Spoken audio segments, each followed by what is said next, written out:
And then I'm my like, World War II is pretty cool. Yeah, Hitler and Jesus were kind of similar in certain ways. Oh my God. Oh, Mitch. Oh, no. You're listening to the Art and War podcast with your hosts, Mitch and Nathan. Mitch is a former airborne infantry squad leader who now spends most of his time coaching soccer. Nathan is a professional illustrator and an avid shooter with a couple of years of Canadian military experience. Together, they run the Seaburn art page. Enjoy the show. Still don't really have an intro. I mean, we have like that music. Yeah, I mean, we tried. Yeah, we've got, yeah. Yeah, that's... But past that, we just kind of cold open, and usually they're terrible. Yeah. Like No, this they're one. good. Do you know who does our open? Like the music in the beginning? You said that you listen. Do you know whose voice that is? Carrie, right? Oh, okay. Yeah, so it is. Yep, you're the... On the first try. Nobody's ever said anything about Yeah. it, and I was so surprised. I'm like, oh, everybody's going to know this is Carrie because this is Carrie's voice. Like, yeah, people know who Yeah. Carrie is, and nobody has said anything Yeah, it about was it yet. cool. Yeah, I was like, oh, there's a familiar voice. It was kind of. You're the first person to call it. Yeah, first person. Which Which is weird. Her voice is like pretty Distinct. pretty recognizable. distinct. Yeah, exactly. Yeah. Yeah. Well, hello, Carrie. You're probably not listening to this, but you just got Yeah. fucking outed, I guess. I don't know. Maybe she does. Helping some degenerates. I don't think she does. I feel like a lot of people just send her podcasts. They're like, hey, listen to my podcast, even though she knows that ours is like a thing because she Probably. did the audio for it. But regardless, He literally did the intro to Yeah. it. I In wonder. exchange for a drawing of her Yeah, dog. Carrie, No. if you are listening to this, I'm kind of curious if you do. Just like shoot us a DM and call us retarded or something. I'm really curious if you listen or not. She probably doesn't listen. So today we're joined with Lady Liberty, I guess. Lady Voluntary. Not Lady Liberty. Fuck that up already. Tried. Lady I Voluntary. actually did. I did start a blog once a long time ago before Lady Voluntary called Civil Lady Liberty. So Oh, so that's close enough. it's not too far off. Yeah. You do a blog now. What's that called?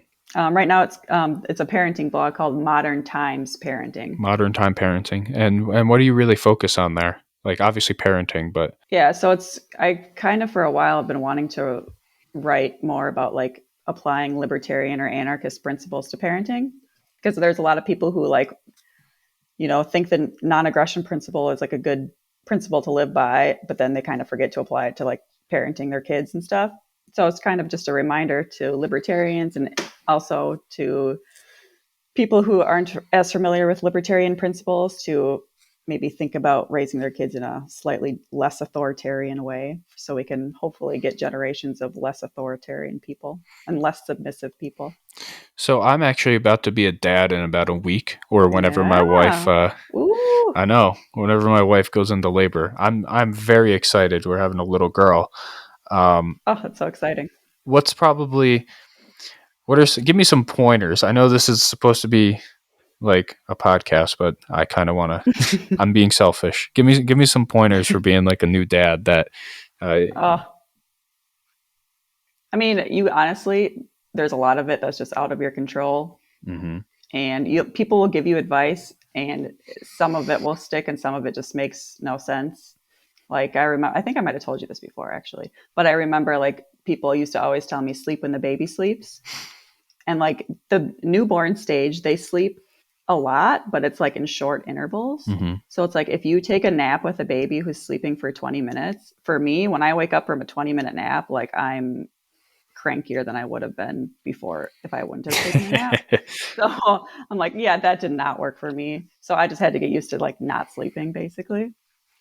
But I don't know. I think a lot of it is intuitive. Like you'll figure it out. Like nobody knows what they're doing when they first have kids. I mean, I have 3 kids now and I still don't really know what I'm doing. So, I mean, you'll get it. Well, that's kind of what I was thinking. I'm like, I mean, everybody always has, not like freaks out, but they always act like having a kid is the biggest like obstacle in their life. And I mean, I don't have a kid yet, so I can't speak about it, but I feel like that if you go into it with that mindset, then it's going to become that. And I mean, Yeah. it's a kid. I mean, it's an infant. They shit, they cry, and then they sleep, and you just have to make sure that they don't die. Yeah, exactly. And yeah, a lot of people go into it, or people who don't have kids think of kids as just a burden. And so when you go into it right away with that, with that thought, it kind of becomes a burden then instead of like a relationship. So yeah, I mean, it's going to be tough, but kids are pretty tough. Like for being a little baby, they're actually pretty tough. So it's kind of hard to mess it up too bad. Like really all it is like, oh, they might need a diaper change. They might need a bath. They might need to eat. They might need to sleep. It's got to be one of those 4 things basically. So it's like, it's pretty easy to figure out. I mean, it's really difficult. Don't get me wrong, mostly because you're lacking sleep, but I don't know. I think it's pretty great. I had 3 kids. So, I mean, I recommend it. And you homeschool, don't you? Well, my oldest is 5, so he's technically going to be starting kindergarten. So we haven't started it yet, but this coming fall, we're going to try a little bit to see how he does with like a little bit more of like a formal schooling in homeschool. So like we might try a couple workbooks or something, but for the most part so far, it's mostly just been learning through play and stuff. Do you have any plans on putting your kids in any extracurriculars? Sorry, I'm speaking with a mouthful of broccoli. This is not good podcasting. Oh my God. Yeah, my oldest has been doing soccer since he was like 18 months old. Ooh. Yeah. Soccer. Soccer. Jeez. Yeah. So when they're 18 months old, it's basically just kind of running around and chasing a ball. Exactly. Yeah. Which is actually really hilarious and highly entertaining. So it's really fun to do. But my oldest has been in soccer and he just finished a T-ball season. We've tried music classes. So there's stuff we've done. So do you think like, do you and your partner have like a connection with soccer? Or is it just like, we're putting our kid in soccer or anything? Like, is there any like person? My husband was in soccer in high school, and then he's just always kind of been into the. You shouldn't have said that. Mitch is never going to shut the fuck up I again. love soccer. Yeah, so my husband likes watching it, and so I think he just always wanted his kids to get into it too. So yeah, that's one thing that I've done for my kid already, and she's not even born. I have a spot secured for her in one of the top soccer academies in America. No matter where we are, Amazing. They have a club in the East Coast, the West Coast, and Central. They have a club, and they're not American; they're Spanish. And I've done work for them before, and I was like, "Hey, like, how do I get my kid in?" They're like, "Oh, you scouted for us before, so you can just put her in whenever you want." So when she's 2 years old, she's going to be in that academy. That's awesome. Super passionate about it. I think, I mean, obviously I don't want to like force her to like be passionate about things that I am, but I feel like up until a certain age or maturity level, you kind of have to like force your kids to do shit. Like you introduce it to them at least. Yeah. I mean, when they're like that age, they're going to have fun anyway. So it's like, I mean, for me, like if like my son didn't want to do soccer anymore, like he's 5 now, if he didn't want to do soccer, if he didn't want to do T-ball, like I'm not going to force him to do it because he's at that age now where it's like he can make that decision for himself. But again, he is also kind of an introvert. So sometimes it's kind of like, well, you can try it, and you might have fun. So you kind of do have to nudge him a little bit. But I think with some kids, if they don't want to do it, I have no problem with them just doing whatever they want. I'm honestly a very lax parent. I think I'll probably be the same. I have a lot of passions that I really hope my daughter does, but if she doesn't, like, it's not the end of the world, Yeah, right. I hope, and that's the cool thing about me and my wife. We are so vastly different that she's going to be exposed to so many different unique things, and I just think that's super invaluable. Like my wife is an artist. Yeah. She's a commissioned artist and a writer. I love sports. And somehow, Mitch, not to cut you off, but totally to cut you off, I think the phrase "my wife is a commissioned artist" has come up like word for word in the exact phrase in every single episode we have done. Sorry, continue. All right, I'll rephrase it. My wife does paintings for money. Go ahead. Okay. She paints stuff for money, and she's into biology and super smart. I have to throw that Nice. out. It's not like I'm plugging her page where you can go and like buy art from her. I'm just stating the fact that is No, what she does. yes. You're I proud of don't even her. believe your wife has an online presence. No, not Past, really. It's all word of mouth for her, yeah. but it's done Oh. pretty well. I tell her she Yeah. should make a social media for it, but what do I know? It's not like I. Yeah, but social media sucks. Yeah. What do I know about social media?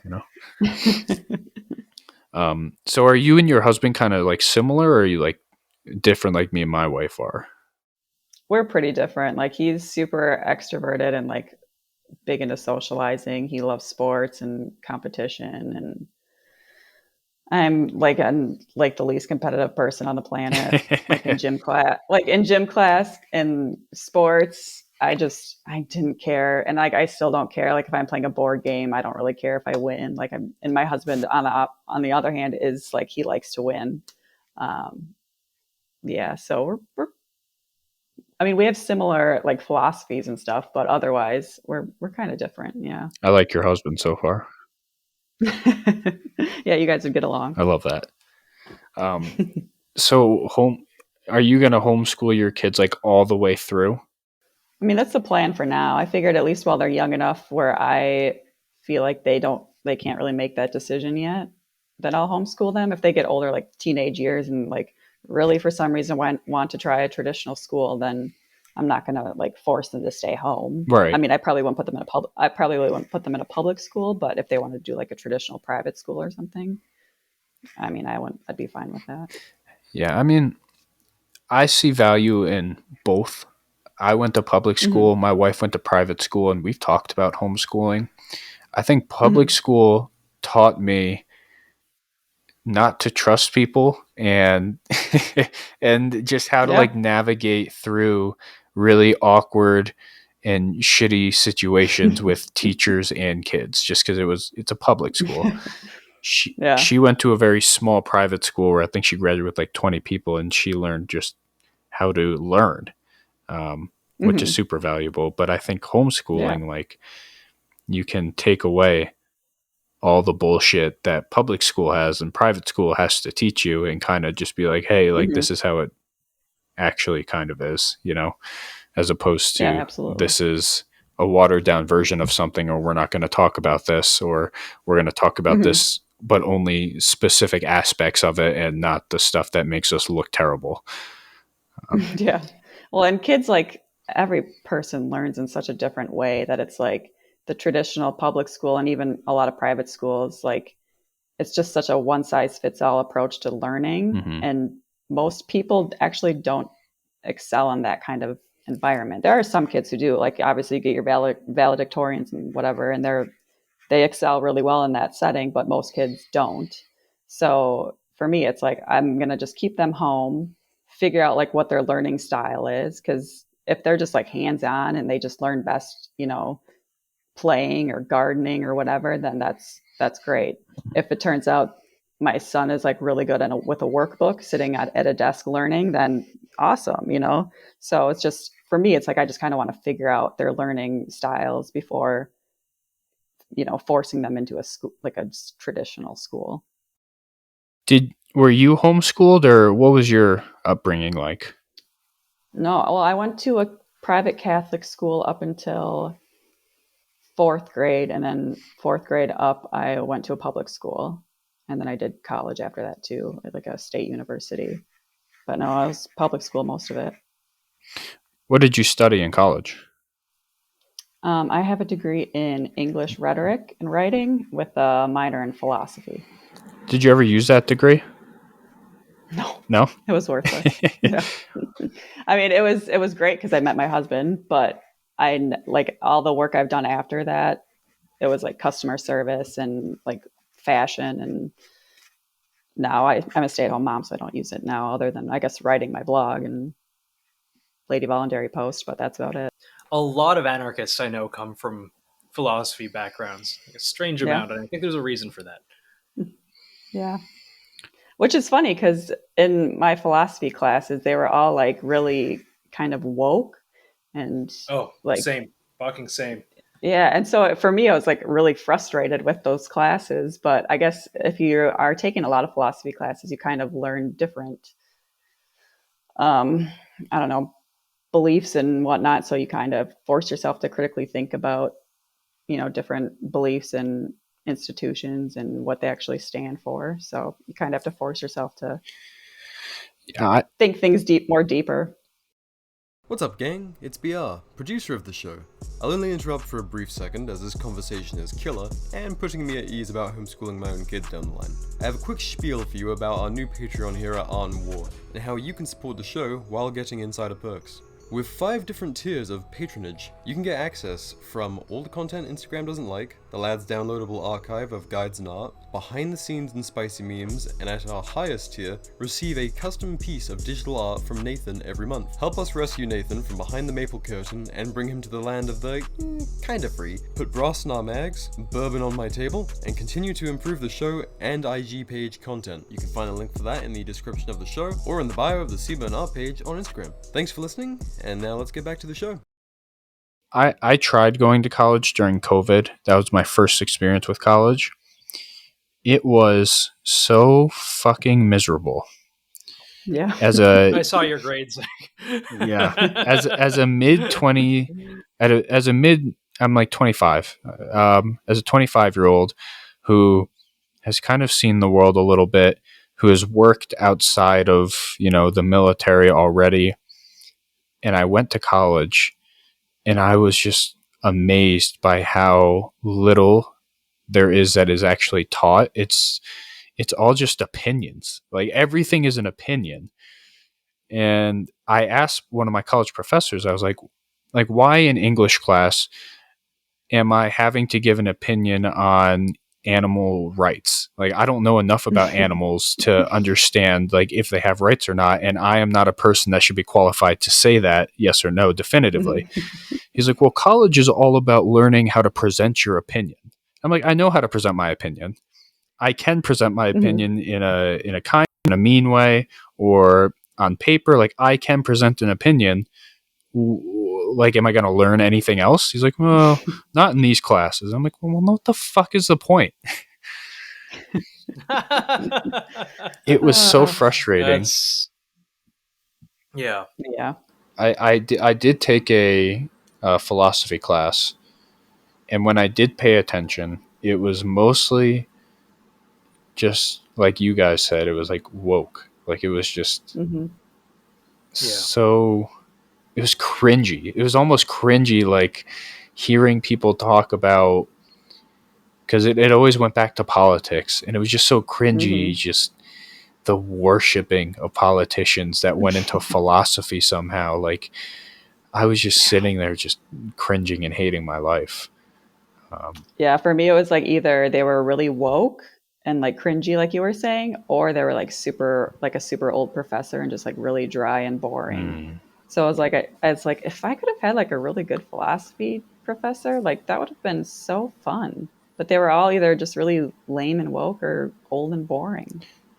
I honestly think that the academics, especially on a higher level, is so fucked now. So absolutely fucked.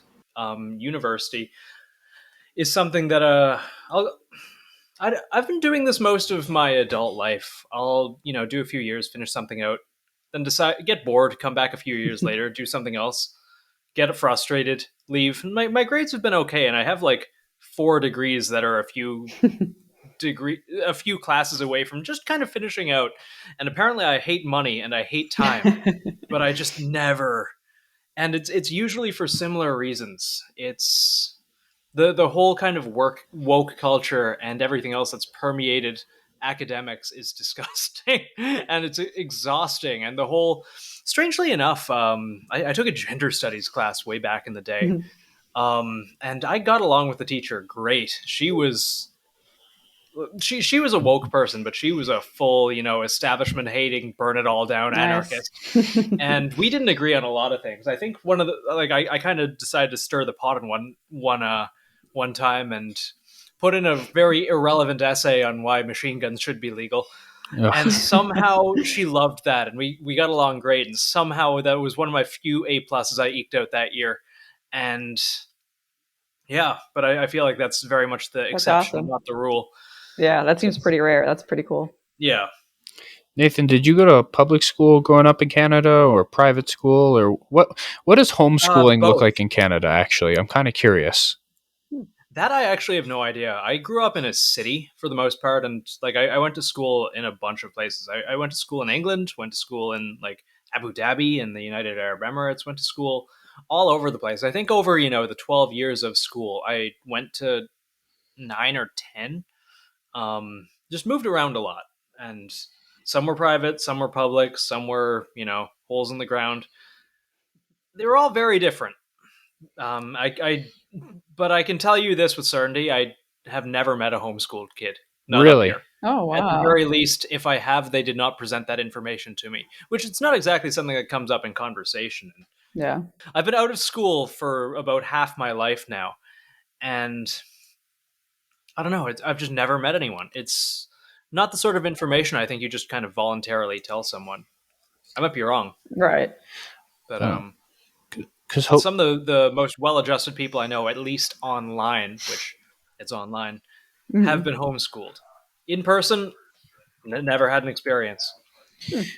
I grew up in a small town where the homeschooled folks were the ones that were also raised in the church. And I was raised very religious. I was raised Lutheran Christian, and I was like an altar boy. I did Sunday school. I did Bible class. I was a VBS instructor or teacher at one point. And that's where the homeschooled kids were. And they participated in like extracurriculars, like at my school, like at my public school. But other than that, like I never saw them except for at church and sports. They were always really nice kids. There were some that turned out really awkward, but I think that's because their parents like didn't socialize them.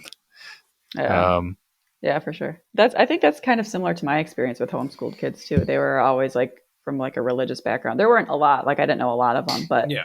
the few that I did know were like mostly religious. And then although it's kind of the opposite, like they were all very like well socialized, like a lot less awkward than I was. Like I was kind of an awkward kid. I'm still kind of awkward, like meeting new people. So for me, it's like the opposite experience. Like, oh, you must have been well socialized or something because I've got like kind of a half-baked theory, and that's the fact that the kids are growing up in a really tight-knit community, whereas we don't really have that these days, despite, what people say. Oh, the kid has to go to school, and get well socialized. Well, you still don't have that community aspect. You don't really have people who are always there for you. You've got your family that probably works 9 to 5, gets home, puts on a TV show, and then makes a microwave dinner, or even cooks, or I don't know. But like, how many kids in the city can tell you who your neighbors are? Yeah. I'm just postulating. I'm really spitballing here, but I mean, I see it. Well, and in schools, like everybody's always like, oh, you got to take them to a public school or a traditional school because they need to socialize. But like in school, for me, it's like every time I got in trouble in school, it was because I was socializing.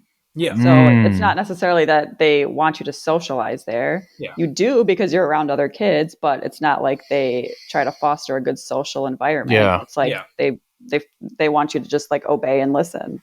Yeah. Yeah, you get in I trouble. think it's like anything else the government tries to do. It's done with, certain intentions in mind. For example, oh, well, you have to send the kids to school. They have to get socialized. And then the government does it, and they do just the worst, most half-assed version possible that actually works contrary to... Shocking. Yeah. That's just me. Well, and especially now during like this whole COVID time when kids probably can't even sit next to each other, or they can't look at each other's faces, or, I can't imagine. During recess, they sit outside in the schoolyard 6 feet apart, just with a mask on. Right. You got kids in band, like sitting in little plastic tents with tubas sticking out the top. Yeah. It's kind of Science. peak clown world. Yeah. I was kind of talking about it on a previous podcast about my little brothers in high school and how everything is so polarized with politics now, which is strange because growing up, like I remember, I don't know how it was for you two, but for us, we would have political discussions like a couple times a year, like if there was an election coming up, and we would like debate intensely for like middle and high schoolers, like we were all fucking stupid. but we were all just like mimicking what we saw on TV and what our parents said. But Yeah. at the end of it, like we were just go to lunch and recess and still hang out and be friends. And Right. from what I'm being told by my little brothers and from what I see from the school that I work for as a director of soccer, it's happening not only with my little brothers, but here too, where political discussions are being brought into a classroom and they're creating a polarizing environment where they like ruin friendships, which is so bizarre that politics are ruining friendships in school at a young age. Because what are they going to It grow was up not to be like that when like? I was They're going to growing grow up to hate the other side because that's what they learned in middle and high school. It's just, it's, And it's sad too, because the teachers obviously have their political biases too. So, Yeah. if they're talking politics all the time and one kid disagrees with, what the teacher believes, that, that teacher's going to treat them differently. Like it's just going to happen. And that's like, that should not be the case at all. Yeah. No, I absolutely agree. I saw a video of a teacher freaking out, and it was kind of a supercut, telling the kid, if you support Trump, you're a bigot, so and so. Like, I absolutely will shut you down. I will. Just all sorts of crazy stuff. The teacher got fired when the video came out, but I'm sure there's lots of it on. Yeah.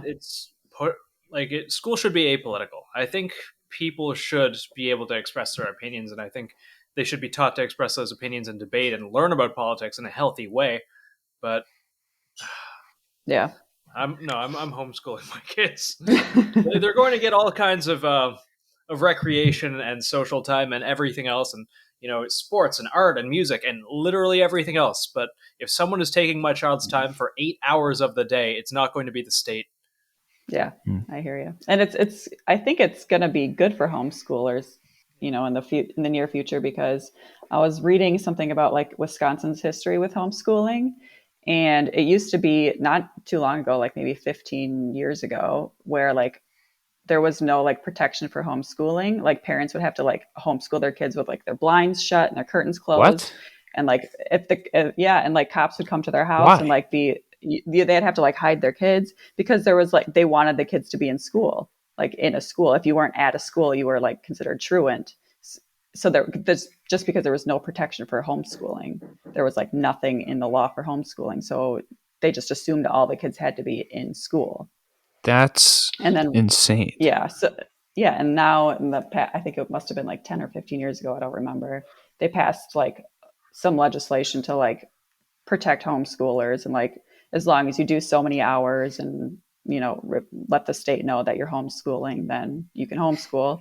And now I think even since COVID, so many more people are homeschooling, and there's just so many more like online resources, and it just seems like the homeschooling community in general is growing. So there'll be more opportunities for kids to socialize and, do extracurriculars outside of the school system.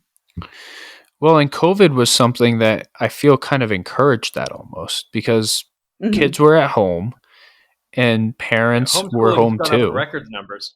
Yeah, parents were home too, and they were like, "All right, fuck it, I need to stimulate my kid because they're driving me fucking insane." And I feel like that is something that is going to continue to grow, because people are starting, whether they're left or right, they're starting to see the downsides of sending their kid to a public school and how they can just do it themselves and teach them what they want to teach them and how to learn.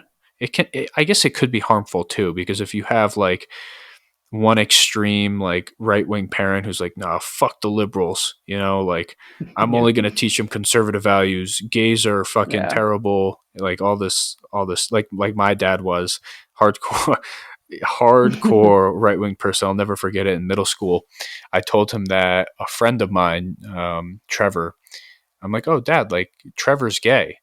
Like I was cool with it at the time, and he looked at me, I'll never forget it, he looked at me, he's like, Mitchell, when you decide to become gay, that's when you get AIDS. And I was like, oh my God. and I remember thinking, I'm like, I'm only in middle school, but like I kind of know a little bit about science and disease, and I don't think Right. that's how that works.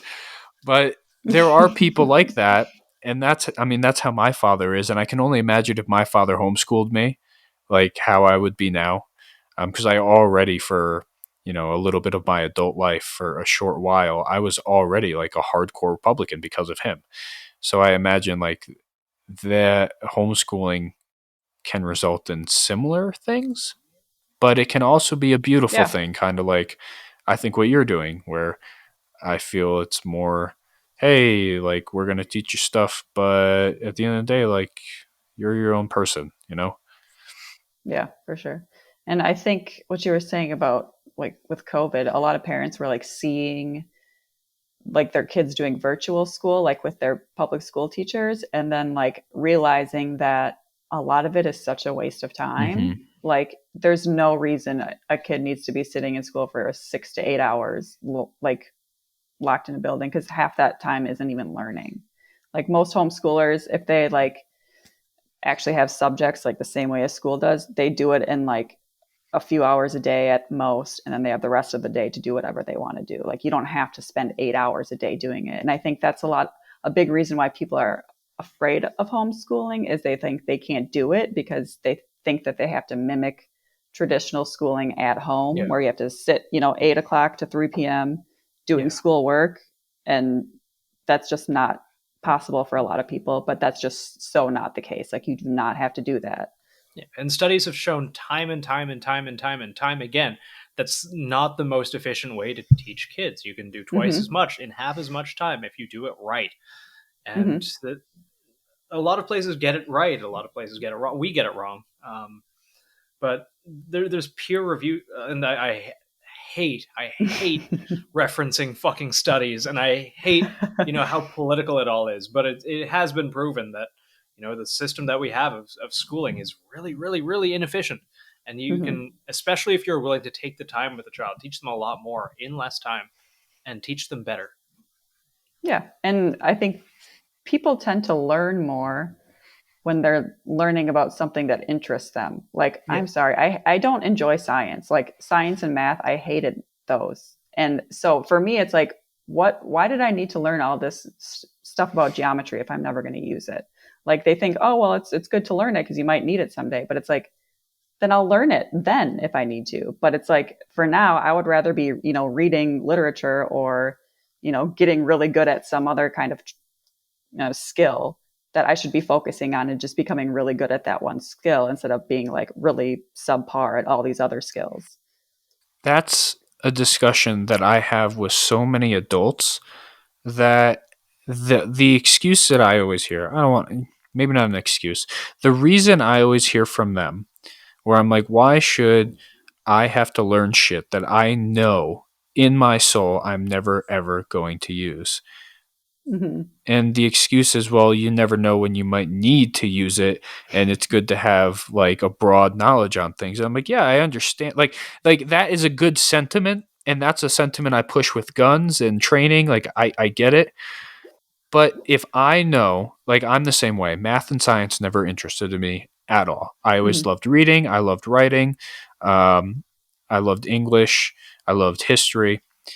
I knew in my soul ever since like middle school, before middle school, I'm like, I'm never ever going to fucking do anything that involves math and science. I hate it. Why am I spending so much time a day half-assing? Because you half-ass it when you don't want to do it. Half-assing, wasting time, doing shit I don't care about, that I'm never going to use in my life, that I know I'm never going to use in my life, when I could be dedicating that to maybe like my athletics if I wanted to, or reading if I wanted to, or something that genuinely interests me, to where I can be really proficient at something as a kid and then translate that into being an adult, as opposed to this broad general knowledge in shit that isn't even a broad general knowledge, because standardized testing, at least in New York, is dog shit. So I remember we have regents. I think New York is one of the last two states in the country to have regents. I think it's New York and California. And you have to pass these regents in the 5 main subjects. For social studies, I bullshitted it, or global, I think it was called. Global and social studies, same thing. I bullshitted it and wrote a compare and contrast essay between Hitler and Jesus. And I got like an 86 on it. I bullshitted the fuck out of this.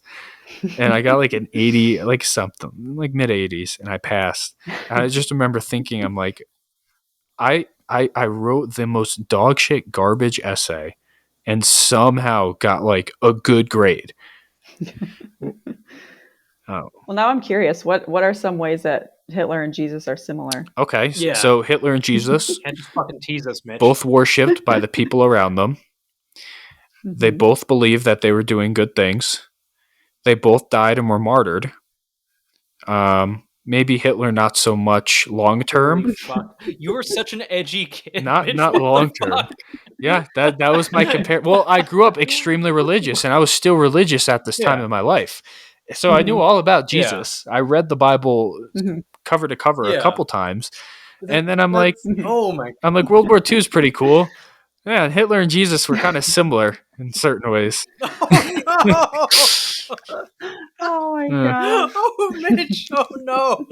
Oh, there's some Love it. FBI agents who might want to talk to you. Look, I don't think Hitler was a good person. That's not what I'm saying. I'm not comparing what they did in life being similar. They both took vastly different approaches, but they were both Arcturix worshipped. and Khaki Boy is going to be fucking knocking on were- your door right after this airs. They were worshipped by their people, absolutely worshipped. They had people blindly following them. They both believed they were doing good things. And, at the end of the day, one is considered to be one of the worst peoples in history, and the other is still worshipped as like the epitome of a good person. So, Oh my god, Mitch, you were so There you fucking go. edgy. that was me in middle school. I lost what I had. I had something. Oh my god, I'm gonna fucking in omni patria filii spiritus sancti. Just so everybody knows, I don't share the same beliefs that I did when I was in fucking high school. It was just an essay I wrote. Fucking voice clips that are gonna come Well, out. to of be this fucking fair, episode. you probably had a lot of like differences between the two too, right? Yeah, no, there were definitely differences. So There were differences. It was compare and contrast how they were similar and how they were different, and they were very different, obviously. right. It's more over it's just funny. I'm just ragging on you because it's fucking funny. Yeah, that was my Regents essay, and I think so. That's the other thing too. I was super smart in English and global, contrary to the essay that I wrote. But maybe I was just good at bullshitting the tests. You could take them. So you're supposed to take all your Regents in your senior year, 12th grade. But if you're confident enough, you can apply to take them 2 years early, and then you don't have to take those classes for 10th, 11th, and 12th grade. So in 10th grade, I took global Regents and English Regents, and I passed both of them. So I didn't have to take global or English for the rest of my time in school. So I just had a lot of free time, and with that free time, I turned into an asshole where I would skip school and just I was a fucking shithead student. I would leave high school. The stereotype, grew up in a conservative small town religious family, started skipping school, smoking weed, then you join the army. I used to take the train with my friend Chris to New York City like daily, just not going to school. And I was such a dickhead about it. There's this teacher we actually connected recently, Miss Kavanaugh. But her name was Tracy, and I found that out at a young age. And I would just be in her class. I'd walk in and be like, "Hey, Tracy, I'm going to go get sandwiches from Lawyers." She'd be like, "You can't leave." And I'm like, "No, I'll be back. You want anything?" And I would just leave and come back. Maybe I would bring her like a bag of chips or something. I don't know. I was an asshole. I was a terrible fucking student, and I recognize that. At least you brought her chips. You could have not brought her chips. Well, she was one of my favorite teachers. I loved her. She was awesome. We talked recently. I asked her, because I'm the director of soccer, as I said earlier, for a school around here, and I asked her, I'm like, what's something that you wish an athletic director would do for you, as a teacher with your students? And we just kind of connected over that. But homeschooling, anyways. Do you plan? Because in New York, it might be different where you're at. In New York, if you're homeschooled, you still have to take the standardized testing and pass. Is that something that is where you are? No, in Wisconsin, our homeschool laws are pretty lax. So you just have to get like, I think it's 875 hours a school, like a year, like a calendar year. And then just kind of keep track of that. And then you just have to fill out a form at the beginning of like in September, just letting them know that you're homeschooling. But other than that, we don't have to do standardized tests or do a specific curriculum or anything. So you as a parent can just bullshit that and be like, yeah, we did this many hours, even if you did more or less. Yeah, it's super easy to get the hours because you could count like going to the grocery store as like math, like this, adding up how much something costs, or even just like looking at the cost of something, or, it could be like home economics or whatever. So it's really easy to get the hours, and you don't have to like separate, in our state anyway, you don't have to like say we did this many hours on math, this many hours on science. You just have to have 875 hours and that's it. And you don't even have, the weird thing about it is you don't even have to report that to anybody. You just have to keep track of it in case for some reason the state is like checking up on you for whatever reason. That's so scary to think that they're like, they could show up to your door, anybody, I don't know who it would be from the state that shows up, knock on your door, be like, hey, I'm here to check on if you're teaching your kid shit. What the fuck? I would get the fuck off my property. Ridiculous.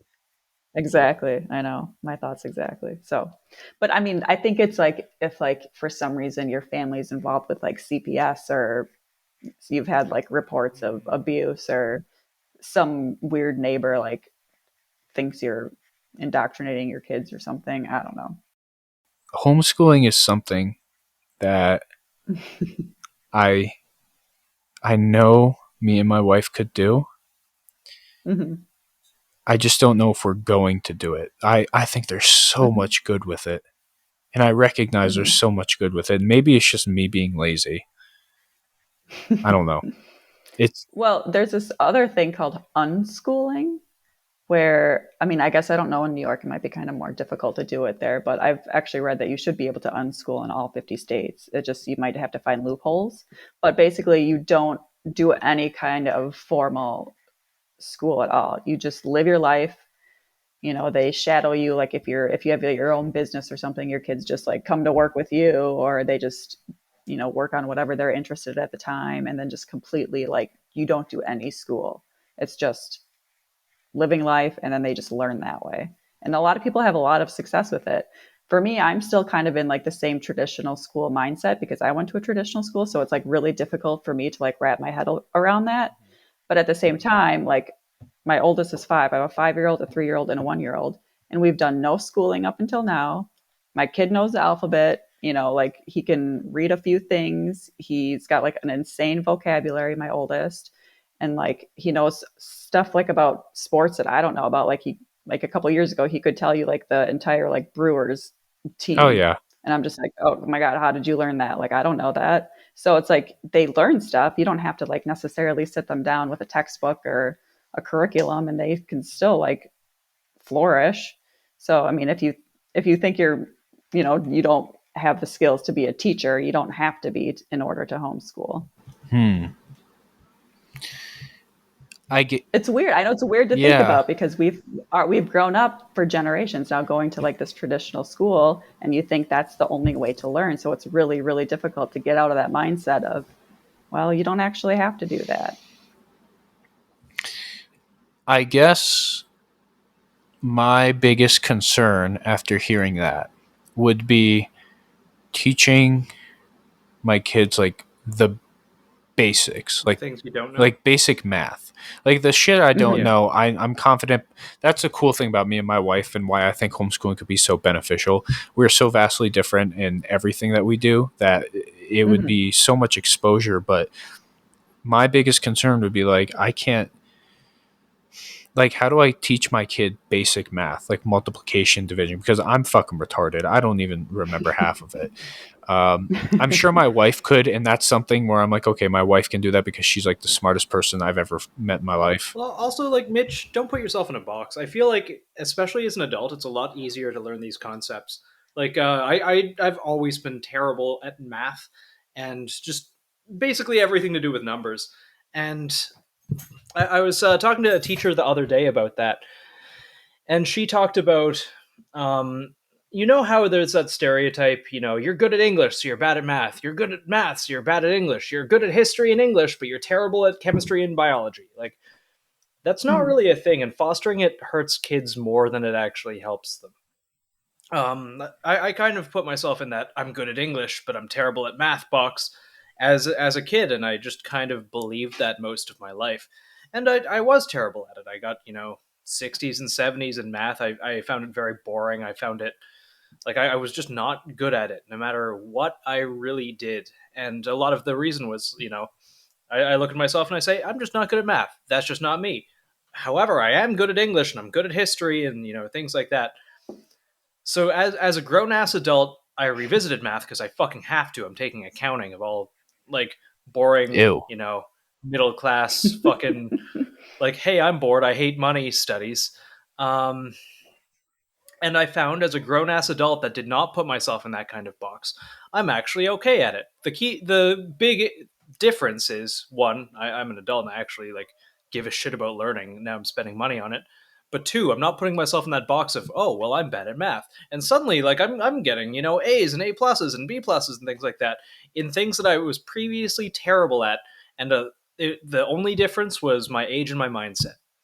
So I think, Mitch, like, you go back and you revisit basic mathematics with your grown adult brain, knowing, hey, maybe I'm not actually bad at this. Maybe I have to learn how to do this in order to teach my child how to properly, you don't exactly have to do calculus. You don't have to teach her how to about like radiation decay and finding the maximum and minimal values of a function.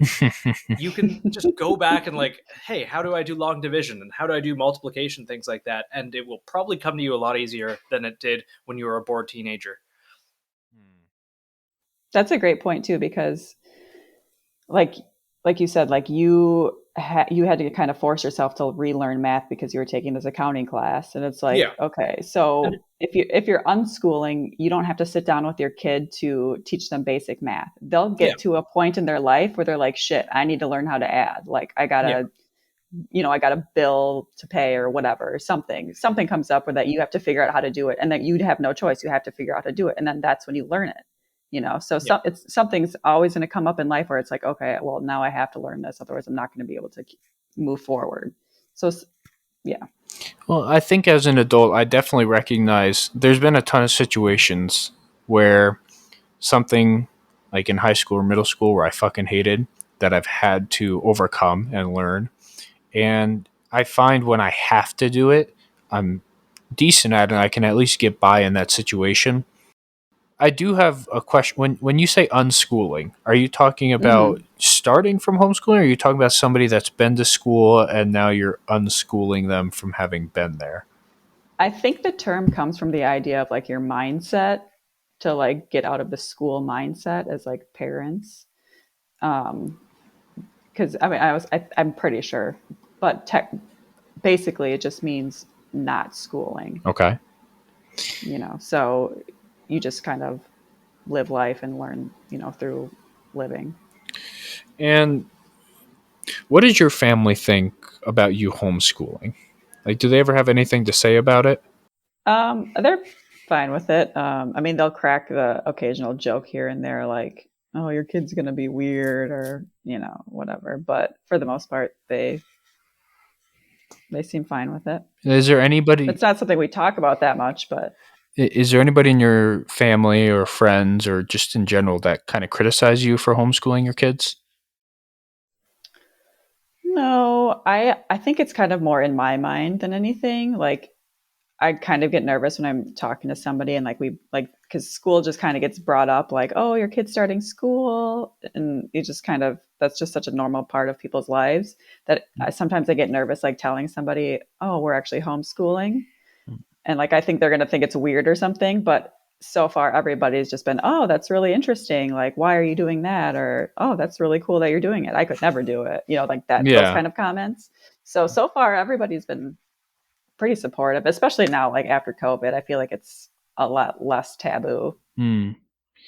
When did you decide to homeschool your kids? Like, what was the defining moment where you're like, okay, I can do this and I'm going to do this? So when my oldest was born, I think we originally thought that he was gonna go to like a traditional school because we moved to a place with a kind of a crappy school system. But we are like, oh, who cares? It's just elementary school. Like they just learn the ABCs and whatever.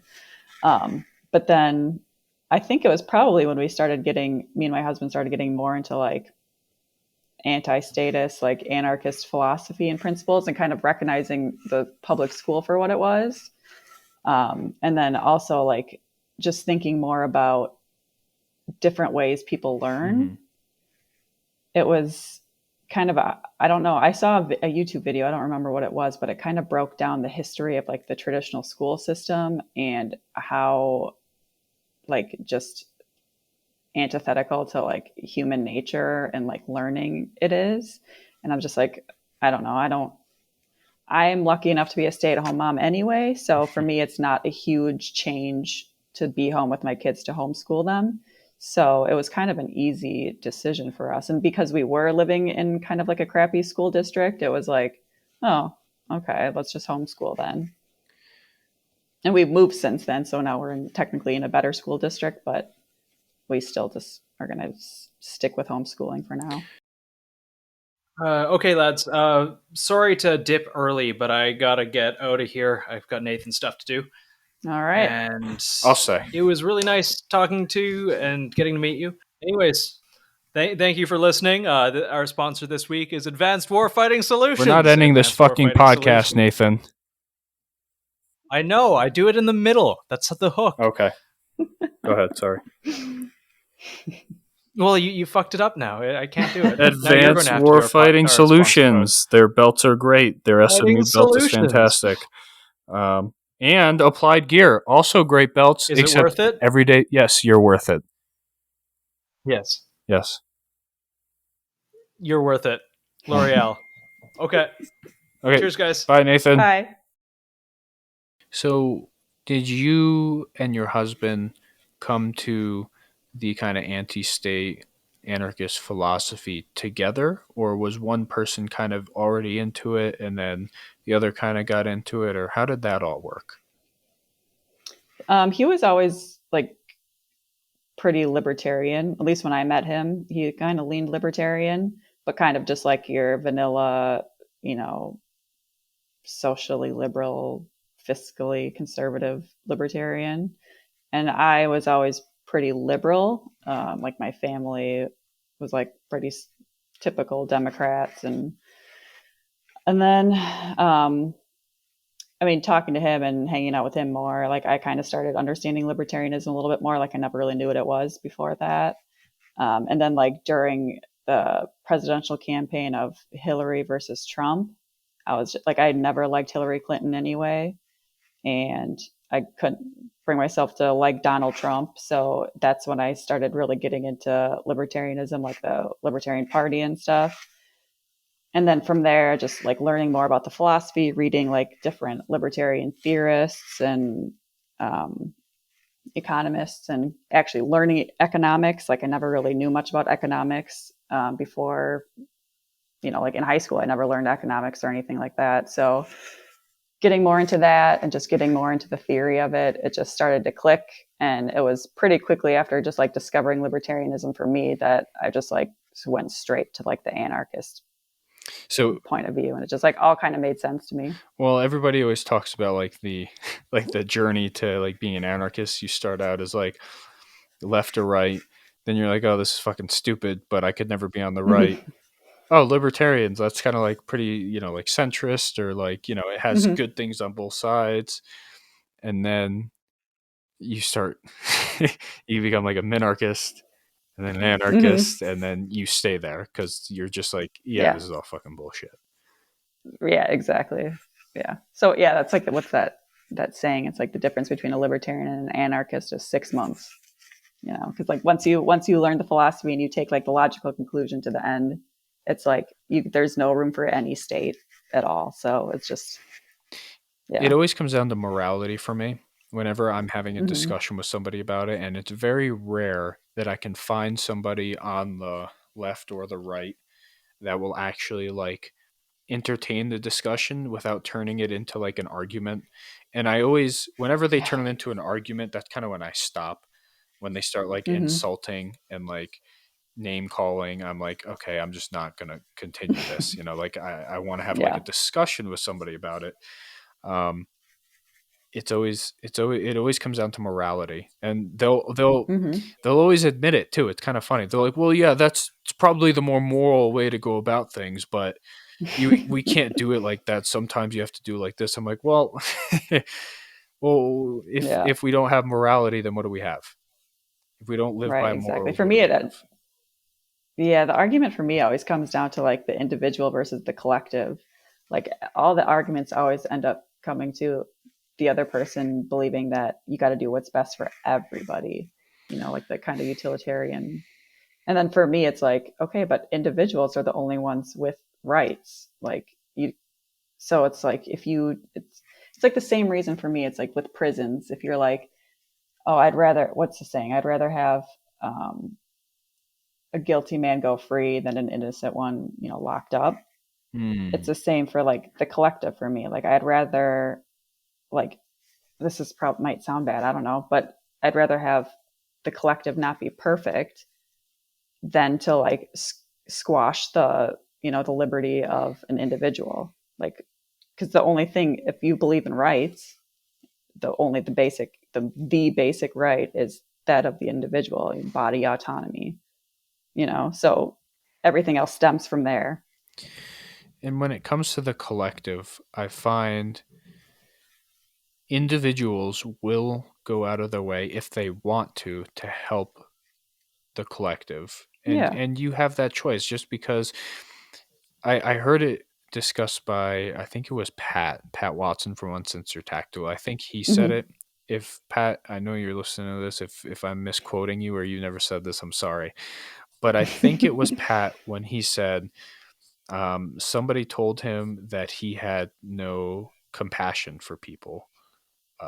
Because he wants, he doesn't want to pay taxes to support anything, including like, welfare. And somebody told me he had no compassion. And his response was, there's no compassion in somebody forcibly taking my money and giving it to somebody who may or may not need it.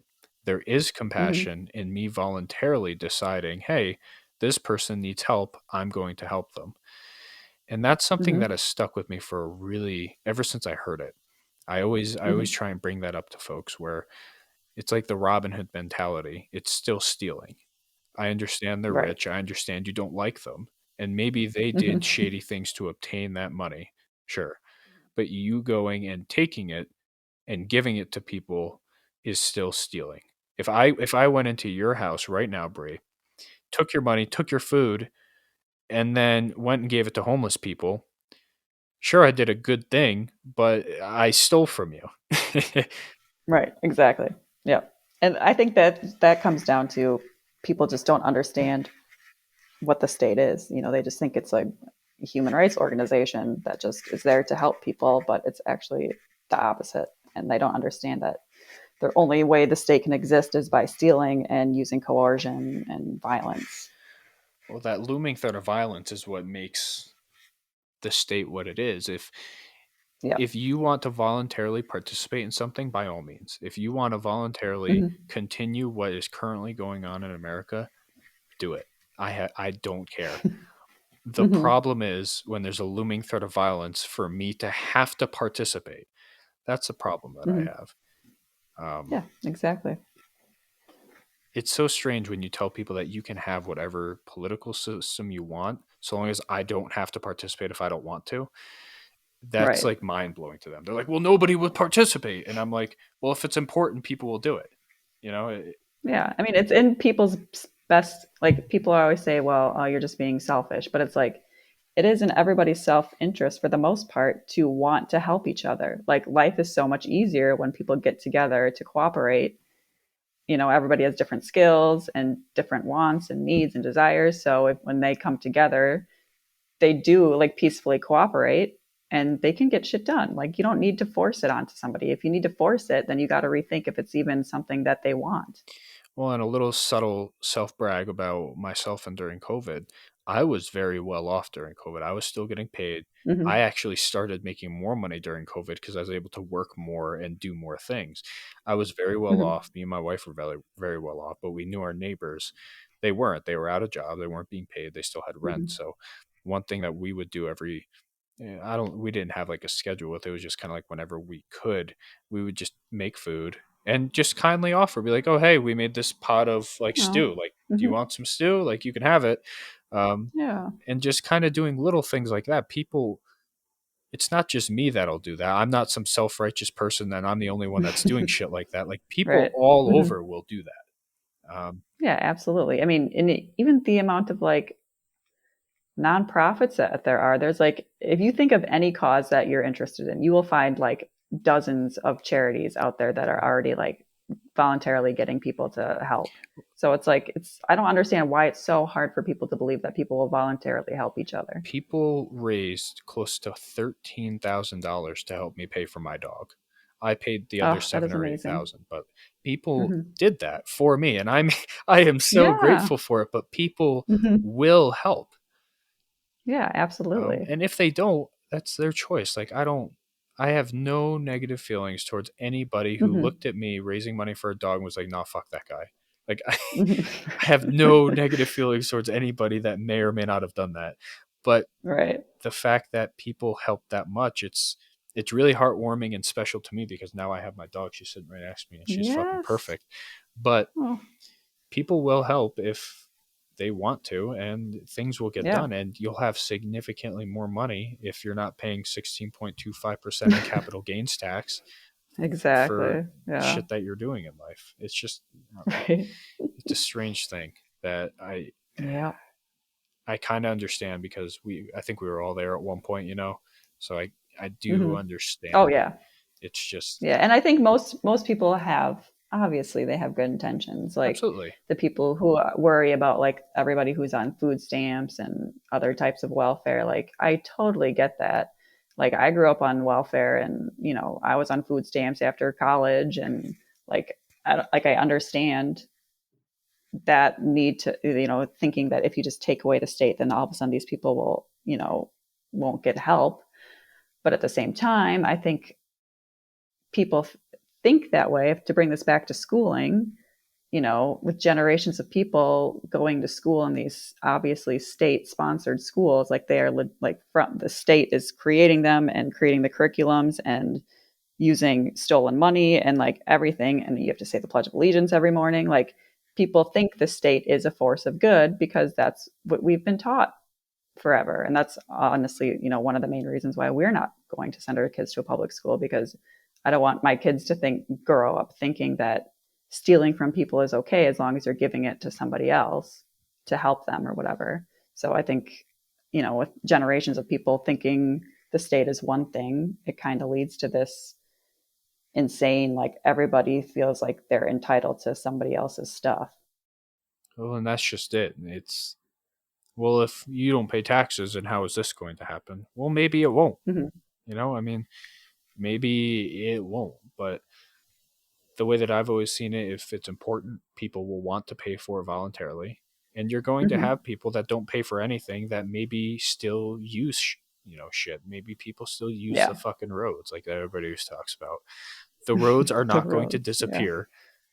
Right. Um, Well, and who knows, like what we would have, like road wise or like vehicle wise, like have we not like had the state controlling it all? Because if you think about like other industries that the state does not have much control over, they're so yeah. innovative. There's no way like you would have thought like 20 years ago that we'd be having these like cell phones with like everything, calculators and internet, and like you wouldn't have even imagined that. And then so who knows like what something as simple as roads or I don't know, schools, even anything that the state really has control over, who knows like what that would look like today if it hadn't been in the same kind of state apparatus for the past 100 years or whatever. So is your philosophy and your husband's philosophy philosophy on, kind of life, morality, and just, anarchist beliefs and all that. Is that something that you're going to actively like teach your kids, or is that something that maybe they'll learn through like how you act and what you do and just how you live your life? Like how does that Yeah, that's look? kind of, yeah, because I mean, I think you can do the same thing with like indoctrinating your kids to the beliefs that you live by, right? Like I could sit them down and be like, you need to watch this Ron Paul video, and like taxation is theft, taxation is theft. Like you could do that. But for me, that's no different than nailing it in, that the state is a good Yeah. thing or whatever. So for me, it's like, and that's kind of what my blog is about. It's like, if these principles are important to you, like property rights, non-aggression principle, anti-censorship or whatever, like you just kind of have to live by it. You teach your kids that stealing is wrong, no matter who does it. You just, tell them that. They know that. They see you, they live life knowing that stealing is wrong.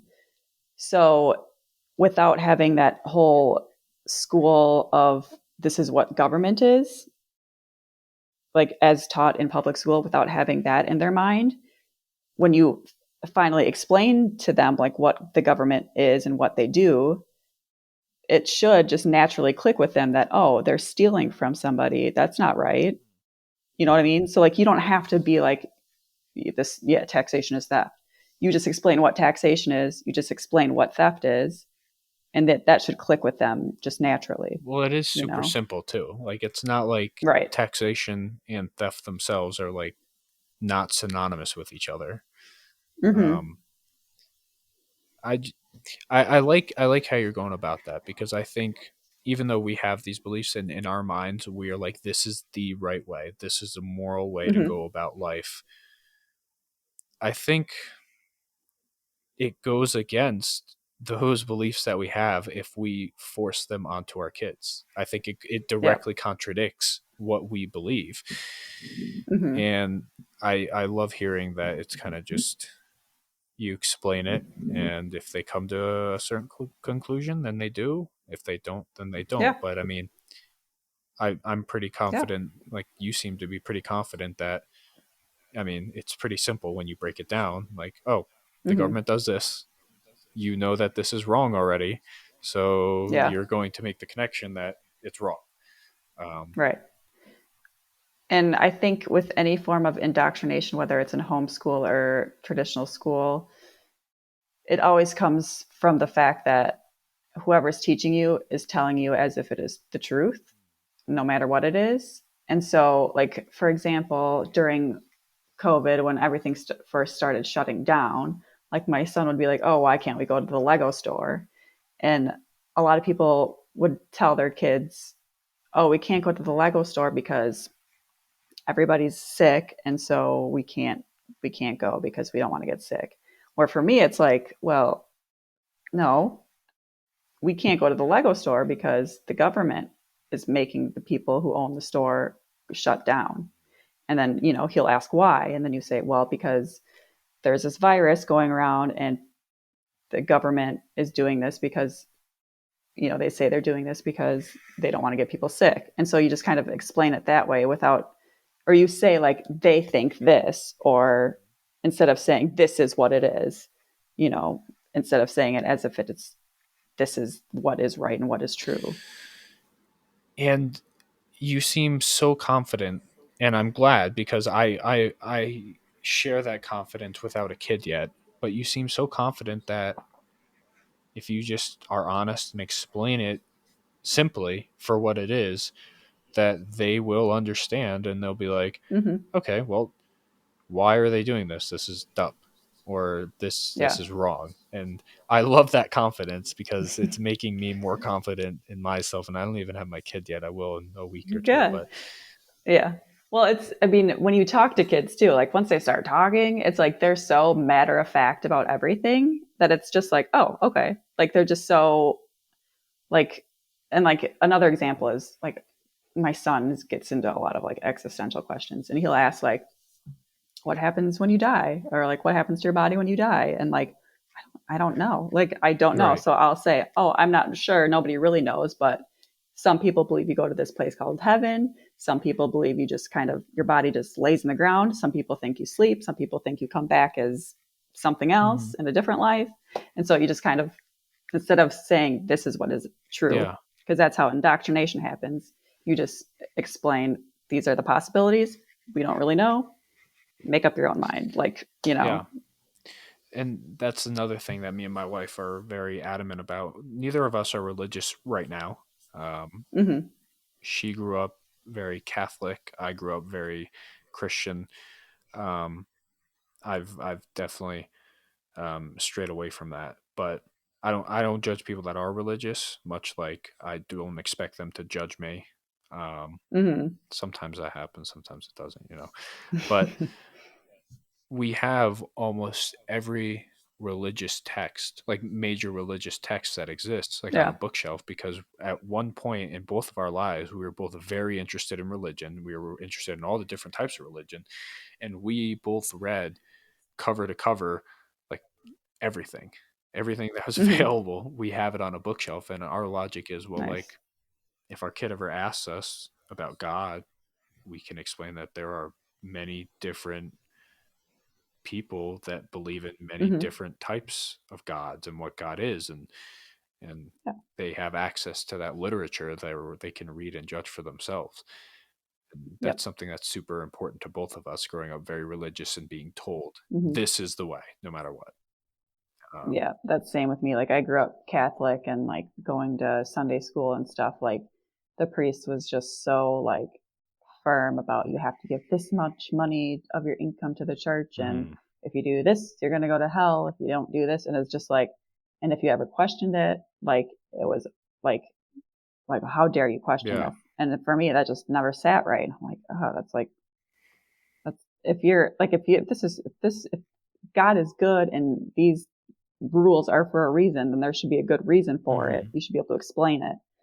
And so, yeah, like, I mean, I'm not religious. I mean, I believe in God and I have some spiritual beliefs, but nothing like super strict or anything. And yeah, if my kid, like, we have a children's Bible that my son looks at sometimes, and it's like some of the stories are really cool and interesting and Hmm. have good, lessons behind them. And if you ever, wanted to learn about like Islam or, you know, Judaism or anything, it's like, yeah, great.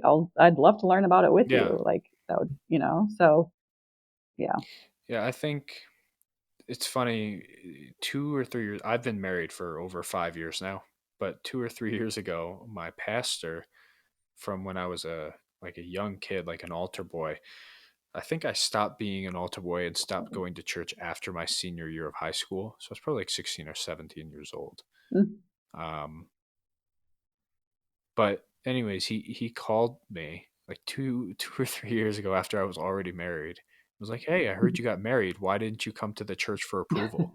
And I'm like, Oh my God. I'm like, well, sorry, Pastor Nelson. And I believe he has good intentions. Like Yeah. most people have great intentions. Hmm. And he was like, "Well, you got married without the church's approval." And I'm like, "Yeah, sorry." And then I kind of like Oh. explained to him, like, "Yeah, I don't really believe in God necessarily anymore."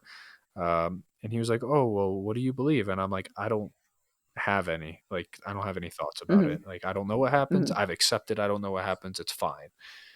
Yeah. He was like, "Well, I have." He was super smart in school. Well, we're talking about homeschooling. I'm describing degrees as somebody classifying as somebody super smart. He has a lot of degrees in science, like masters in science and theory and all this other stuff. And he was talking to me about it. He's like, "Oh, so you're like an atheist?" And I'm like, "No, I just don't like." And I learned what agnostic was from him because I didn't Oh, know. okay. I was Yeah. just like, Yeah.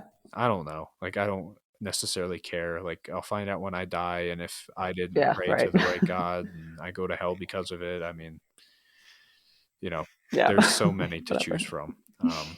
Yeah. And it Yeah. was just, Exactly. I was showing my wife because he started to text me, and I'm like, "Hey, so I guess like our marriage isn't valid in the church's eyes." It Oh. was just funny, but I still want to teach my Yeah. kid like about religion. I think it's super Yeah. interesting, and it's going to be a part of their life if they, Right. when they're an adult, because people are religious. It's going to be a thing. I don't want them Hmm. to be 30 years old and have somebody come up to them that's like super Christian and be like, "Oh, so like, do you believe in God?" And they're like, "What's God?" Like I want, Yeah. I want them to know Right. going into being an adult. Yeah, exactly. Like we live really close to a really cool church that's like people come from like all over the state to come see it. And my son looks at it, he's like, "Oh, that looks like a Harry Potter castle." And he thinks it's so Yeah, cool. And like the cool thing about homeschooling is like we could just like take a field trip yeah, there and just go look at it and like learn about it. I'm sure like the priest or whoever is there would love to like yeah. tell you I'm about sure they it. would. Like so like and like if you're going to a state school, that's like a big Oh yeah, no. Like there's can't no do way in that. heck that they could do Can't do that. that. So yeah, that's awesome. Like to be able to, and like especially if since we are going to be homeschooling, a lot of homeschoolers are religious. So if we do like a homeschooling co-op and you meet with other homeschoolers, a lot of them are going to be religious Mhm. and probably talk about it and do prayers and stuff. And like my kids are going to have questions about it, then that's like a great learning opportunity. Yeah, I couldn't agree more. Um, Yeah. it's it's so awesome to hear how you're going about it, because I'm nobody to judge how anybody parents or Hmm. schools, but hey, fooey that. It's your mother. Relax.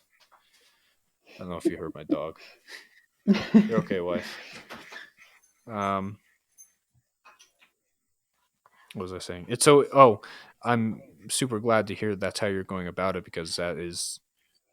I mean, it's how I would go about it, and I'm nobody to judge anybody. I mean, however you raise your kids is how you raise your kids, but the way that Hmm. you're going about it seems so genuine and in their best interest, as opposed to what you're interested in and how you want them to be. It's more let them just grow up and be a kid and then Thank become you. an Yeah, adult. it's cool because like when you have kids, they are like they're just born with certain personalities, and they're just like all of a sudden their own little person. And it's like, why on earth would you want to squander that by trying to fit them in a box? Like, who knows what they are capable of when you can just like let them learn what they want to learn, what they're passionate about, and like just allow them to be their authentic selves. Because you see all the time, kids get so excited about going to school when they first start. Mm, And then like a couple years later, they hate it. yeah. They're like, and they no longer enjoy learning. And it's like, I'd never want that for my kids. Like they're already so curious about everything. Like I want that to never go away because there's so much to learn that I want them to be able to do that, for their entire lives. So I have, this is kind of off topic, but I kind of have a theory. When do you think kids like have a conscience, like they're aware like of what they are and like life in general? Because I feel like when I was a kid, like up until a certain age, I was just like, I wasn't thinking, I was just doing shit. Like Right. my brain was probably working, but like I wasn't consciously like thinking about shit. It was just like, um, Yeah, you gotta start out just being yeah. instinctual. Like when do you think that conscious hints? And did you ever like see a moment where you're like, oh, like my kid is like now like a person, like they're no Hmm. longer just like a little bag of shit, puke, and other stuff. Yeah, I think this is gonna sound so cheesy, but it's like when they first like start Hmm. smiling and like giggling, because it's like you're just being goofy, like sticking your tongue out at them or just making silly sounds, and then they find that funny. It's like, why on earth do they find that Yeah. funny? And it's because before that they just kind of stare at you and like cry and whatever. But then as soon as they start smiling, that's like kind of an interaction that Hmm. you never. It's like a new interaction, and it's like then you start to try to do things that make them smile, and so you try to find things that make them happy, and then once they start kind of moving on their own and like you can see like them trying to go for something that they want. So it's actually, I feel like it's pretty young. I think I read somewhere that you start like learning, like you start reasoning skills at like around the age of 2. Hmm. um, so then I think that's kind of when you start getting the kids who like are curious about things and like that's why they're always getting into things. You know, you hear the terrible twos because they're always like getting into everything and just wanting to test boundaries and figure out stuff. You know, they're just so curious about life. And then once they start talking is when you start learning more about like what they're interested in, and then that's when it starts to get fun. I try and think of like when I became conscious, you know. Mm-hmm. I feel like it wasn't until I was like 5 or 6 where I was like, Well, holy I think shit, they this say like thing's about me. you start you start making long-term memories like around 4. Okay. So like it's most people don't remember much before the age of Yeah. 4. You know. Yeah. That's just something that's so interesting to me. Like I'm gonna have a little girl, and Mm-hmm. I feel like, I mean, obviously I feel a lot of things, but I feel like there's gonna be a Mm-hmm. moment where I look at her and she looks at me and I'm like, holy shit, that's a fucking person. Yeah, I know. It's crazy. Well, for me, it was like, oh my gosh, like after I had my first kid at the hospital, I'm like, so you guys are just gonna like let me go home with this baby? I don't know what I'm doing. Are you sure? Like, I could just take this baby home? Mhm. Like, it was so weird to think that all of a sudden you had no baby, and then all of a sudden there's this whole human that you have to take care of. It is such a surreal experience. But I mean, it's so people. It's like instincts. Like you know what you're doing. Yeah. I mean, you don't know what you're doing, but it's like so instinctual that like how quickly it becomes, how quickly you get used to it. And please correct me if I'm wrong. I feel like it is much simpler than people think it is. Like it's Yeah, I mean, I don't know if I mean, it's simple in that young kids especially, only have so many needs. And it's kind of easy sometimes it's hard to figure it out because they'll have gas and you're like, why are you crying? Like, yeah. I just fed you. I don't know, what's going on. It's kind of hard to figure it out. But yeah, I mean, for me, it was like, for example, when I went from 1 kid to 2 kids, I was so nervous and so scared that it was going to be like so overwhelming. And it was hard, but it wasn't nearly as hard as I thought it was going to be. So yeah, I mean, Maybe not. I don't want to say simple and have that kind of mean easy, because I don't think it's easy. yeah, I right. think the simple things can be difficult. Like Yeah. trying to figure out why, because that's how a baby communicates. Like they're not necessarily upset about something. They're just trying to communicate like, hey, I need fucking Right. food. Yeah, Like exactly. present the fucking titty, I need something. Yeah, Um, exactly. or, hey, I'm about to shit my pants and I need like a clean diaper because there's already shit in it. Like that's just Yeah, how they right. communicate. And I feel Yeah. like that's complicated, like you said, like, because you don't always know. And I Hmm. feel like that could Yeah. be stressful for you because you want to know. Like you Yeah. want to like help like communicate with your kid. And you're like, if you could just fucking tell me, like I'll do it. Like it doesn't matter Yeah. what, I will fucking do it for you. Exactly. Yeah. Yeah. It is like, that's such a good mindset to go into with parenting. 'Cause I don't think I had that mindset before I had my first kid. It was like, it's just like I tried reading books and learning about stuff, but I don't know. It's because it is difficult. It's, it's like such a weird time too. Like, what do you think about the newborn stage? And Hmm. you have to do everything from like supporting their head to feeding them constantly and changing their diaper and holding them all the time. That for me, when I had my first, I was like so relieved when the newborn stage was over, because I was like, okay, good, you can hold up your own head now. That's one less thing to worry about. um, Just opens a but door for so yeah. much other shit. Yeah, exactly. I know. And then like you have your kid and you're like, oh, I can't wait till you start crawling. And then they're crawling everywhere. And like, oh my gosh, I can't keep track of you. And then they start walking. And it's like, oh my gosh, you're going to run into the street. Hmm.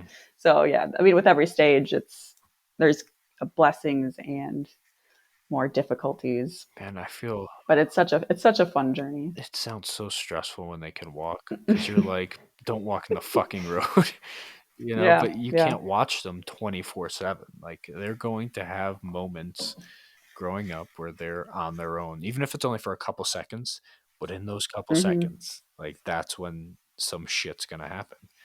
I know. Yeah. That one thing that I really value that my parents did, that when I tell people this happened with me, people tell me that's like child abuse, and I don't understand it.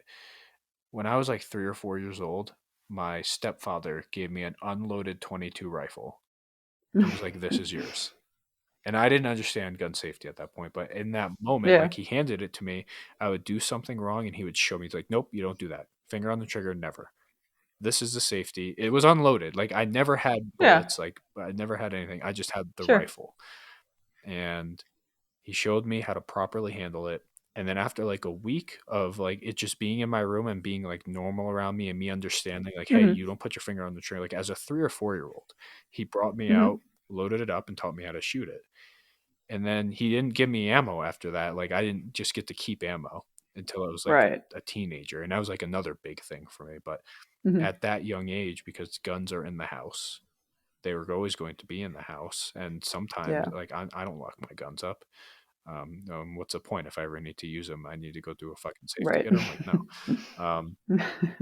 But that's something I value so much because it taught me more about the gun. It was Yeah. like responsibility. Like I'm 3 or 4 years old and I have this responsibility of a gun.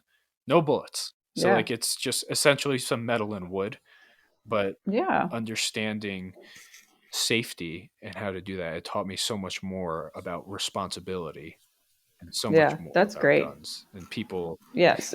people try to tell me that like I was abused as a child because of that, and I'm like, What? I do not no, understand how. I don't either. I don't either at all, and I don't want to get my family in trouble because I'm so grateful that happened with me. Yeah, that sounds great. And especially like kids want responsibility.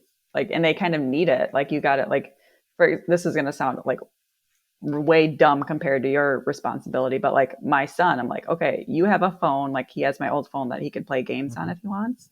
I'm like, that phone is your responsibility. So if you want to play it, you got to make sure it's Mm-hmm. charged. So it's like they like it's you want to teach them that things that is theirs that they need, that's their responsibility. Like if you have pets, teach them how to feed the pets, especially if they are the ones who wanted the Yeah, pets. It's like, okay, we can get it, but you got to help with it. And so, and especially with guns, it's like if there are going to be guns in the house, why wouldn't you would think you would want your kid the same, like if you had a swimming pool, wouldn't you want to teach your kid, exactly. swimming safety as soon as Like as soon possible? as you feel they are competent enough, and I mean, obviously, Yeah. we all know a 3 and a 4 year old isn't very competent, but you can teach them safety for their own safety. Yeah. And I don't know, some Yeah, people that makes sense to me. people will be like, "Oh, you're an irresponsible parent." Why does a 3 or 4 year old need to know how to swim? If they go into the pool, that means you're not watching them. Or same thing with a gun. But I'm so grateful. I mean, we had my family had a swimming pool too, and I learned how to swim at a very young age too. And something I'm Hmm. grateful for. I see people like jumping into water and like plugging their nose. I'm like, "Ha, Yeah. fucking loser." Yeah. um, So, yeah, I don't know. It's like just basic things like, yeah, yeah. it's for their safety. Like teaching a kid how to swim, Yeah. it's not abuse. It's, hey, you might fall into water one day. I don't want you to Yeah, drown. exactly. Hey, you might come Yeah. across a gun one day. Here's how to safely handle a firearm, especially Right. because they're going to be in the house. Like I can't, Hmm. I feel like if I made them taboo for my daughter, like she would just grow up like being like kind of like that rebellious teen that's like, oh, I was told I'm not allowed to touch the fucking guns. So when mom and Hmm. dad aren't home, I'm gonna go find the fucking guns. And then an accident happens, and I can't imagine that. So gun safety, because guns are in the house, I feel like is so important as soon as they're Yeah. competent. Yeah, I agree. When because you said your oldest son is 5 Hmm. and he's starting kindergarten soon. Well, Hmm. kindergarten. Yeah.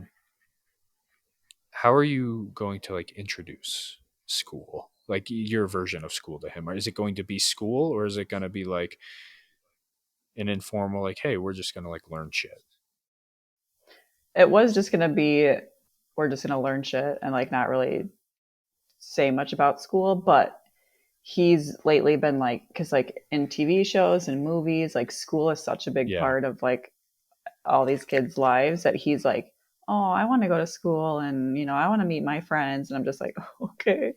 But so I'm like, well, we'll do school at home, So I try to make it fun. Like, I'll be your teacher. And because he wants to try school. So for me now, I'm like, okay, well, we'll do school, but we'll do it at home. And so I think the first week of September, we're going to start doing a little, like just structuring the day a little bit more. So it's still going to be like, if we're working on something for school, it'll be for like 10 minutes because, his attention span isn't that long anyway. And like, he doesn't need to be sitting down for like an hour learning something. So that's why I'm doing it for him, because he wants to go to school. And luckily there's a school nearby. It's like on a campground. It's like a private school, but it's specifically for homeschoolers. So once he's in first grade, we're going to start doing that once a week, where he actually goes to a school and he can like socialize and learn things, and like their values are very similar to ours. So it's like the perfect opportunity for him to like go to a school, but still be homeschooled. And then he can like hang out with other homeschooled kids. So for that, like, I'm really excited. I'm looking forward to that for him, for his sake, so he can actually do a more like school setting, even though it's a very non-traditional school. So what if he came to you after like that first week of September? It's like, no, Mom, I want to go to like real school. Like, I want to go to school. And he has said that before. And I just tell him like, well, when you're older, you can, like, once you're old enough to make that decision for yourself, feel like if that's what you want to do, you can. So like that decision point, because that's something that I think about often with my daughter and like sports, because I want her to play soccer. I'm going to put her in academy when she's young. Yeah. When do you think you'll be like, okay, you're old enough to make this decision? I have no idea. I think it's going to be different for each kid too, because everybody's so different and has like different, like, I don't know, cognitive abilities to make decisions at different ages. I don't think it's the same for everybody. So I think we're just going to kind of play it out and wing it. I really don't know. So, I mean, my oldest is pretty mature for his age. So I wouldn't be surprised if it's like younger than like around maybe middle school or something. I don't know.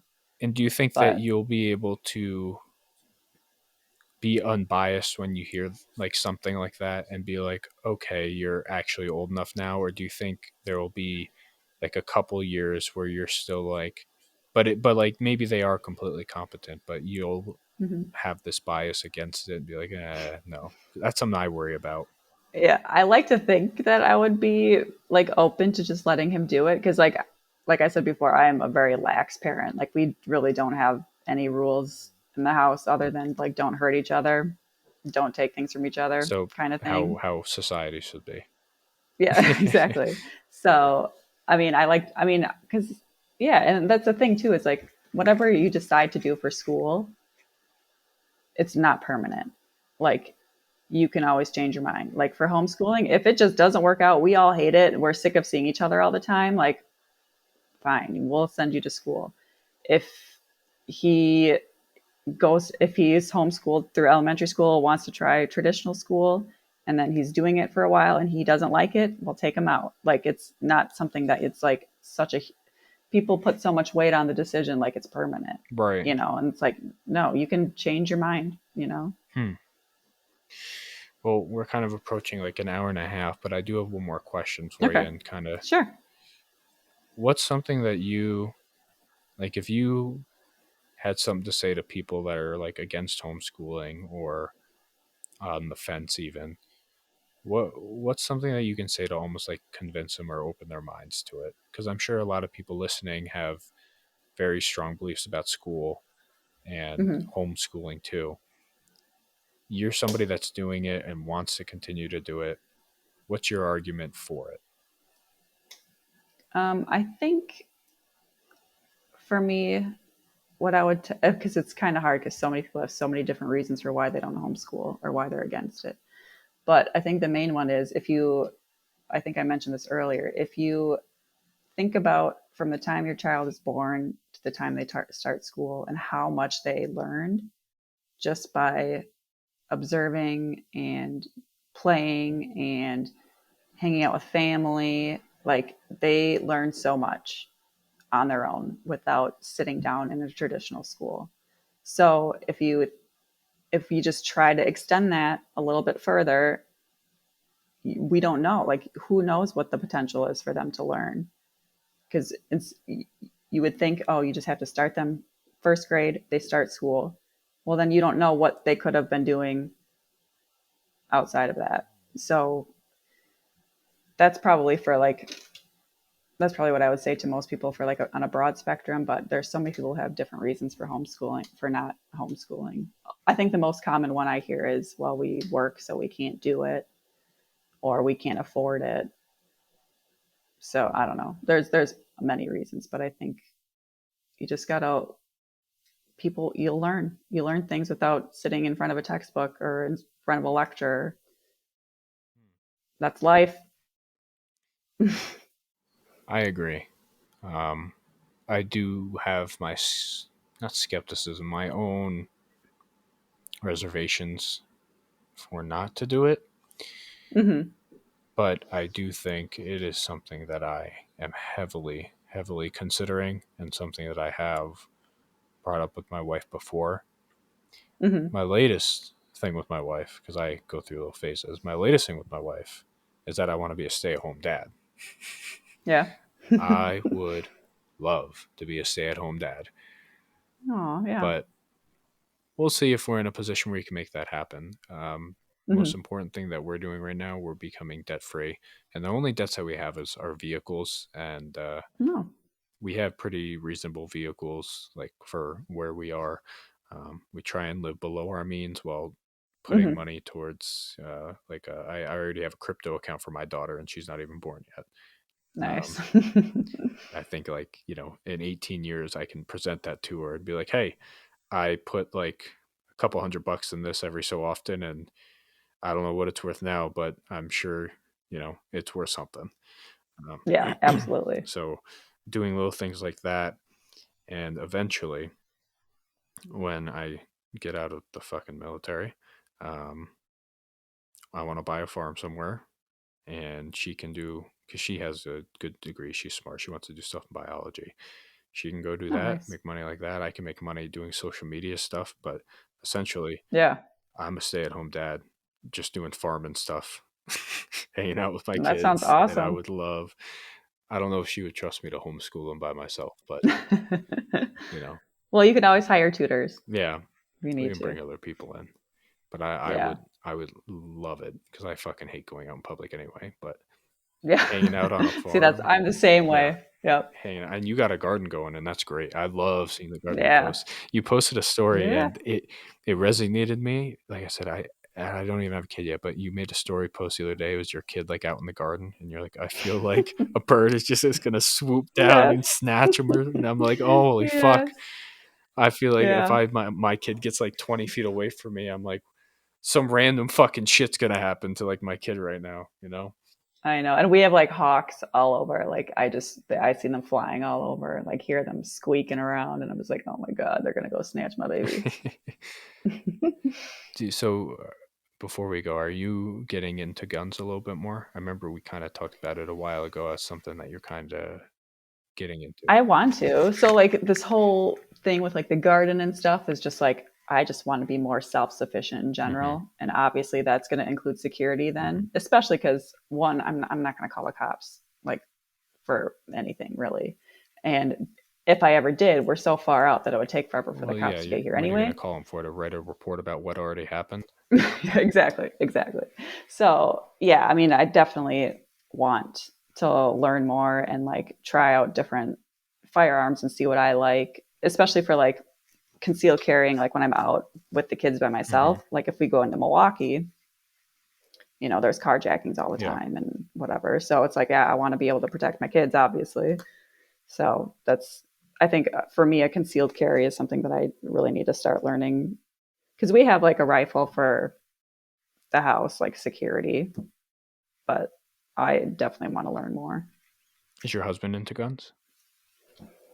He would like go hunting and stuff as a kid, and like he would go shooting with some friends, but he's not like a huge gun nut or Mm-hmm. anything. But like when we went shooting, like he was really good at it, Yeah. which was surprising for me. But yeah, he was really good at it. So, and I think he definitely wants to learn more too. I think something that whenever I'm introducing new shooters, if you care to, take my advice or not, I Yeah, say go fuck it. yeah, Get a 22 and just go have hmm fun. plink steel. It is, you hit steel with that little 22, you hear that little ding, and you're like, holy fuck, this is fun as shit. Yeah. And then Nice. it's a nice gun to have around a garden. I don't know if you have like shit that comes around and fucks with your garden, but in New York we had a ton of shit come and fuck with our garden, so we would have to go out. Or for example, squirrels. I grew up on a wooden house, and squirrels would just run around. You hear them all fucking morning, so we would just go out with a little 22, and that was like our morning. And it was right. Yeah. You know, we're killing squirrels, but we're not just like killing them just to kill them. We'd kill them, skin them, make like stew or grill it, and it's pretty tasty. But a little 22 can do so much for you and change your perspective on. Well, not change your, you don't need your perspective changed. Just kind of like a good introduction. And yeah, for sure. That would be great. It's funny that you're saying that right now, because I'm watching this deer right now, right next to my garden. I'm like, don't try jumping that fence, girl. We had a deer. We built like a 10-foot high fence because deer would just constantly fuck with our shit. A deer tried to, somehow flipped, got its neck stuck in the fence, and like broke its neck and was just like hanging inside Holy the garden. shit. Yeah, it was sad, but like, oh my gosh. I mean, go fuck yourself. Stop fucking with my crops. Right. Yeah, I've come attached to my deer though, because it's like a mama and her two babies. Oh, and so I just like love seeing them. I love seeing them every day. And when I don't see them for a few days, I get worried. There's a way to keep them away from your garden. Like if you plant like things that don't taste good to them, like dandelions, I think deer don't fucking like. Yeah. And it kind of like is like, oh, okay, there's no food over here, even though you have right. garden. Right. That's what I'm going to focus on next year for the garden, is like planting, like companion planting, but then also like plants that like on the border to like keep pests away, because we have so many little bugs that just get some chickens. Are awful. I know, that's what we want to get to. Chickens. We want to get chickens. Those and put them near the garden. They'll fuck up those pests. Right. Yeah. Like eat all my Japanese beetles. That would be great. Well, it was great having you on. Thank you. It was so much fun. Yeah, no, this was definitely a pleasure to have. Some people will probably be like, oh, it's too, because Nathan is usually the energy of the fucking podcast. They're like, oh, two monotone people just talking about like homeschooling shit. Right. But I had a lot of fun, and I do this podcast just to have a lot of fucking fun and meet new people. So nice. Love it. It was a pleasure having you on. The floor is yours. Talk about yourself, what you got going on. Talk about your blog. Don't be fucking shy. Brag about yourself. Oh yeah. So I just started this blog, Modern Times Parenting. It's at moderntimesparenting.com. And then it's also on Instagram, Modern Times Parenting. A little backstory is like Modern Times was a little colony right before the Civil War. It was created by Josiah Warren, who is named the first American anarchist. And there was this little town called Modern Times where it was a little anarchist utopia, essentially, where they had no cops, they had no legislation, no rules, essentially. You just kind of worked and traded and you just lived life. And they were successful for, I think it was like 10 years, no crime, nothing. And then of course the Civil War happened. So, that kind of fucked everything up. But for those 10 years, they were crime-free, living life, didn't have any rules really. And so I kind of wanted to apply that idea to parenting, where you just kind of go with the flow. You're not too strict with the kids. It's more about your relationship with the kids than trying to control them in a certain way. So the blog is essentially just applying those, that kind of idea to parenting, but then also extending that to like libertarianism with the non-aggression principle, property. I have a blog post coming out next week about kids and their property rights and how to, respect their rights in that sense. So that's Modern Times Parenting. Hopefully once I get like a decent amount written for that, I can start kind of putting it together as a book potentially. Right now it's just kind of all over the place. So the blog is just to kind of help me to put it together better.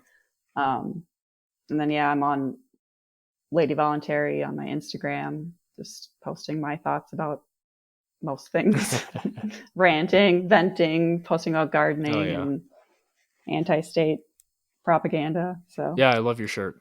Shout out to anti-state. The folks. Oh yeah, I love it. The folks can't see that, but it's just an anti-state shirt.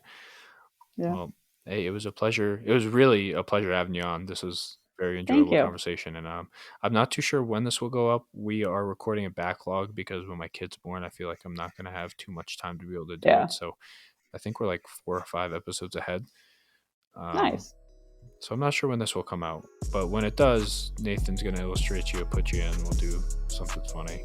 Sweet. Maybe have Can't your wait. kids like hanging off here or something. Yes. But no, it was really a pleasure, and I appreciate you coming on. Sponsor, check out AWS. They're really cool. And Applied Gear, they're also pretty cool. I don't know how we still have fucking sponsors. I really don't. Our last episode that was published was about hentai, and Yeah, I listened to that. yeah, I forgot you listen. It always blows my mind hearing people listening about that. Yeah, don't know how we still have sponsors, but we do, and they're really cool. So you should check them out. Yeah. Okay, bye.